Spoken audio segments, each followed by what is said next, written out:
En la torre más alta de una ciudad de torres infinitas, and Yujin, living under a borrowed name, though the night always seemed to know her real one, returned home with the same exhaustion she had worn for weeks.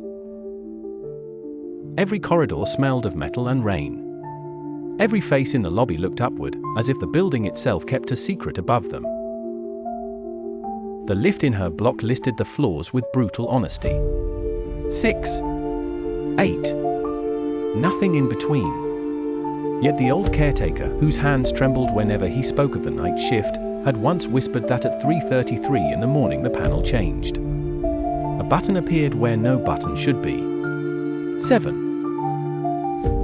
Yujin laughed at the story until the silence of her flat became unbearable. At 3:33 she stood before the lift with her heart beating too loudly. The numbers glowed pale red. 6, 8. Then, with a soft click like a fingernail against glass, a new light surfaced beneath them. 7. She pressed it before fear could persuade her otherwise. The doors opened onto a city that matched her own with dreadful precision. The same towers, the same narrow bridges, the same distant sirens. But the sky hung too low, as though it had descended to listen. The moon was not above her, it was watching from somewhere near eye level, bright and patient. People passed in neat streams, each one smiling with fixed and polished mouths. None of them blinked. Their heads turned a fraction too slowly when she moved. A child in a yellow coat pointed at her and whispered, not to her but through her, as if she had arrived late to something already decided. Yujin walked faster. Her footsteps echoed with a second set, half a pace behind.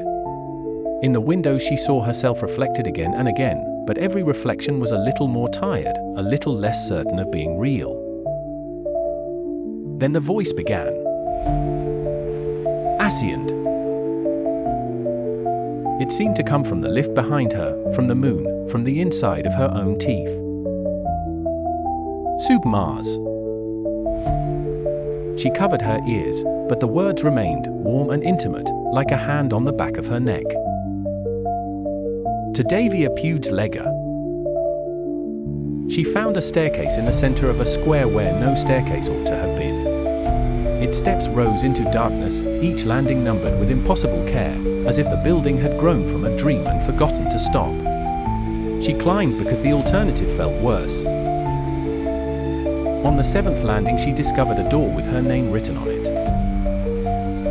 Inside was her bedroom. The same curtains. The same cracked mirror. The same glass of water on the bedside table.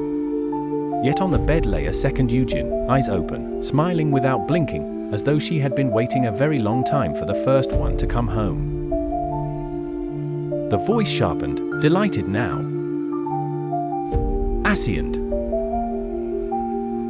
And, with a horrible tenderness, Yujin understood. The 7th floor was not above the city at all. It was buried beneath her thoughts, fed by every wish she had ever made to leave, to rise, to become someone else, somewhere else. The building had not trapped her body. It had found the part of her mind that could never be satisfied. Her reflection in the mirror lifted a hand and pointed not upwards, but inwards. When the caretaker found the lift at dawn, it was traveling between 6 and 8 with no one inside. The panel had one extra light still burning. 7.